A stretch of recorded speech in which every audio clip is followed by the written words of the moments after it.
Hello guys, ഈ വേനൽക്കാലത്ത് നമ്മൾക്ക് യാത്ര ചെയ്യുമ്പോഴും ഇനി അതെല്ലാം വീട്ടിൽ തന്നെ ഇരിക്കുകയാണെങ്കിലും നമ്മുടെ ദാഹവും ക്ഷീണവും ഒക്കെ വല്ലാതെ നമ്മെ അലട്ടും.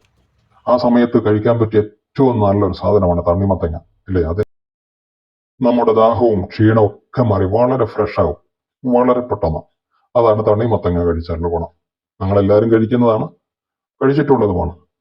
കഴിഞ്ഞ ദിവസം ടൗണിൽ പോയപ്പോൾ ഒരെണ്ണം വാങ്ങിക്കൊണ്ട് വന്നതാണ്. അത് ഞാൻ വിചാരിച്ചൊരു വീഡിയോ ആയിട്ട് ചെയ്യാം. അതിനെ കണ്ടോ, ഇപ്രകാരം മുറിച്ചു. ആദ്യം അതിന്റെ സൈഡ് എത്തി കളഞ്ഞു, പിന്നെ നടുവേ മുറിച്ചു. പിന്നെ അതിനെ കണ്ടോ, ഇങ്ങനെ നിർത്തിയതിനു ശേഷം ഇതുപോലെ മുകളിൽ നിന്ന് ഇങ്ങനെ മുറിച്ച് പീസാക്കി മാറ്റി.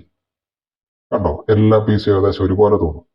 കണ്ടോ, അതിന്റെ ഒരു ഭാഗവും നഷ്ടപ്പെടാതെ നമുക്ക് കഴിക്കാനായിട്ട് പറ്റുകയും ചെയ്യും. ഓക്കെ, അതുകൊണ്ട് വളരെ സിമ്പിൾ അല്ലേ നമുക്കിത്. കണ്ടോ, അപ്പൊ നമുക്ക് തണ്ണിമത്തം കഴിച്ച് ക്ഷീണം, ദാഹം എല്ലാം അകറ്റാം. Thank you guys.